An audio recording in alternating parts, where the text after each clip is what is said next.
Thank you for downloading this episode of our podcast.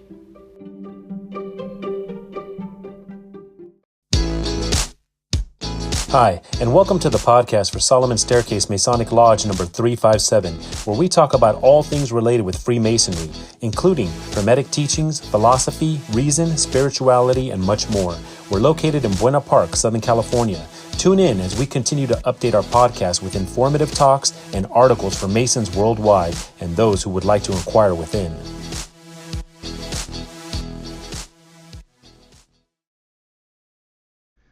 As we continue to move forward, we are now at the February 2024 Trestle Board or newsletter. And the theme of this episode is it spring already?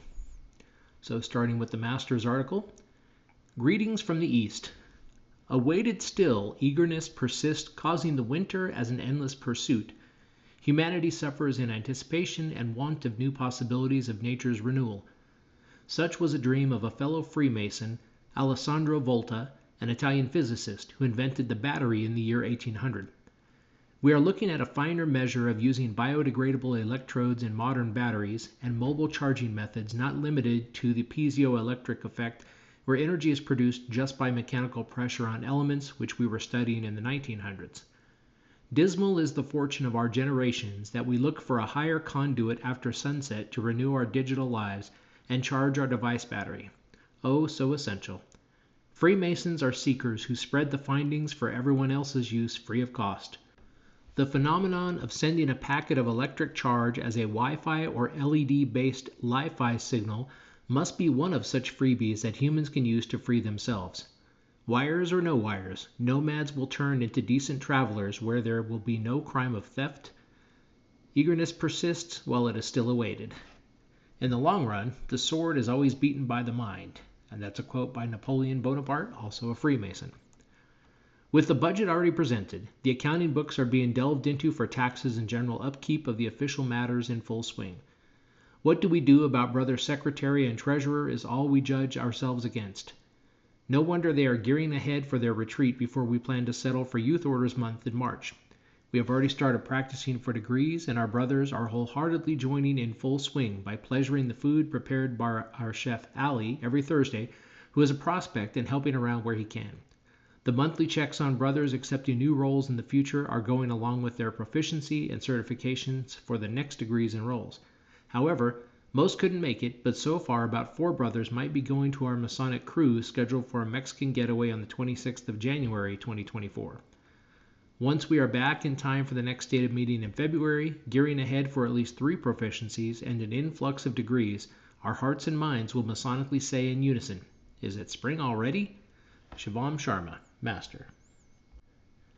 So the next article is written by the junior warden at the time, John McCarger, and it is called Positive Awareness.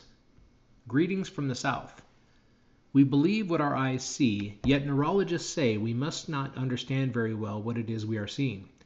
The retina captures the images we see, but the mind sorts it out, often according to our preferences and biases. Same for our hearing, with language and sound also informing the mind. Perception, then, is the greater part of vision and hearing, and even this can be faulty or exactly right.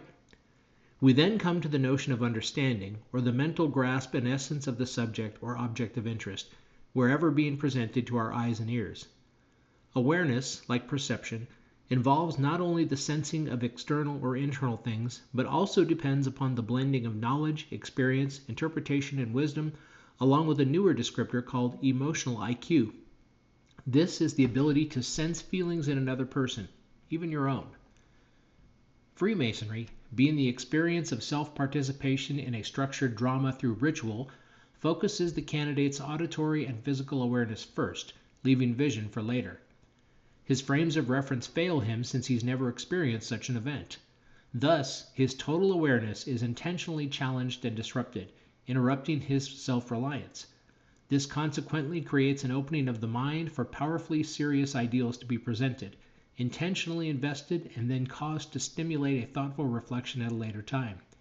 His capability for awareness has been hopefully advanced, the beginning of the Masonic journey. So this next brief one ties in with a picture which I'm not going to be able to add to this, but it's definitely relevant for a lot of lodges. Nothing quite like an evening of fellowship after a degree rehearsal. It's that time when you can relax, unwind, and share with some of the best guys you know how your day went, your life is going, or who you are betting on for the Super Bowl. Solomon Staircase has a fine tradition of doing just this after rehearsals, stated meetings, and degrees. There are many nights when the brethren may stick around for an hour or two after the events are over and chat each other up. You might see one group of 7 or 8, or you might see 4 or 5 pairs off chatting. It all depends on what you want to discuss, who you want to discuss it with, and what kind of advice you are giving or getting. You may have a slightly different relationship with each of your brothers, allowing for a multitude of views on whatever topic you want to discuss. So if you're leaving as soon as the gavel drops, you're missing out. And next up, we have the editor's notes. And the title of this one is Decisions. Do I go to lodge tonight or do I stay home? Well, what's going on at lodge? A first or second or third degree rehearsal? Well, I'm not an officer, so I don't need to be there. How many of you have had that conversation either in your head or with your spouse before you make that decision that you don't need to be there? I'm guessing quite a few of you. The question is now, do you realize what you are missing by not being there? You are missing fellowship, as noted earlier, and all the fun that comes from hanging out with a bunch of guys you know and love when all the work is done or before the work gets started. You are missing out on the chance to maybe learn a part of the degree and step in and help in some way or another. You don't have to be an officer to deliver the charge or help with the degree in some other way. You are missing out on the fact that the more you get involved, the more you learn about Masonry, the ritual, and the meanings behind it. You are becoming one of the forgotten many who nobody can remember the last time he saw you. You begin to fade into memory regardless of how much you have done for the lodge at some point in time. I know, it's Southern California and traffic sucks. It's so tiring to sit in your car for an hour or two and then get to lodge. Once you get home and get settled in, it's hard to get up and leave again. So, how about some options? Option 1, go straight to lodge after work and either arrange to meet someone early and hang out, or find something in the area that you need to do so you're already there. Option 2, carpool with someone to the lodge. Kind of like having that accountability partner for going to the gym. If there are 2 or more of you going, you'll talk each other into it instead of all deciding not to go. Option 3, volunteer for a committee or a project so that you feel obligated to go and give status or get help where you need it to ensure what you are working on is successful. Yes, it's all easy to say, but maybe not so easy to implement. Nothing worthwhile is easy though, is it? So ask yourself why you aren't going to lodge, if you aren't, and decide what you are going to do about it. We'd love to see you more, or see you for the first time if we've never met. You are a brother, and that typically means a friend I just haven't met yet or seen in a while. Don't be a stranger. Come on down. It's Thursday night, so see you at lodge. And that is by me, Aaron Reddick, your editor. And finally, we are going to end this episode with an article by Brother Greg Cherry, Director of Masonic Philanthropy for Southern California. The Masonic Homes of California. The Masonic Homes of California is a testament to our charitable legacy, offering a haven for Masons and their spouses or widows during their twilight years. Founded in 1898, this institution has evolved into a cherished sanctuary, providing not just retirement accommodations, but also critical end-of-life healthcare services. A visit to Destiny number 856 means meeting a large majority of the men who are Homes residents. Many of them are affiliated with Destiny Lodge and serve as officers or engaged members. It is a vibrant lodge that is attracting plenty of non-Homes residents who are members of the community. Last year, they made 7 new Masons. One of the fundamental contributions of the Masonic Homes lies in its provision of comprehensive healthcare services tailored to the unique needs of seniors. From independent living to assisted care and specialized memory support, the institution offers a spectrum of living options.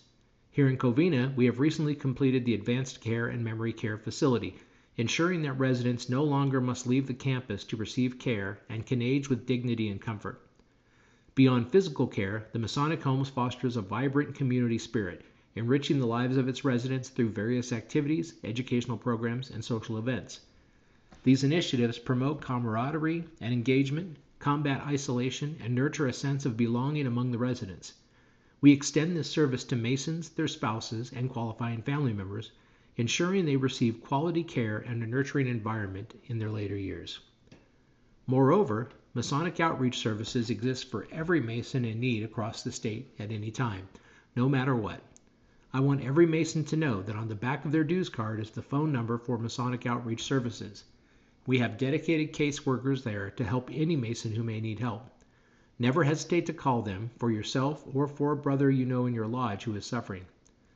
By providing a sanctuary that combines compassionate care, a sense of community, and a commitment to service, the Masonic Homes of California stands as a beacon of support for Masons and their families. Its legacy is one of profound impact, ensuring that those who have devoted themselves to the principles of Freemasonry find solace and dignity in their golden years. I encourage every Mason to visit the homes, either in Union City or Covina, to see the campus for themselves. And that finishes up our February 2024 newsletter with the theme of Is It Spring Already? So thanks for listening as always, and we'll see you next week.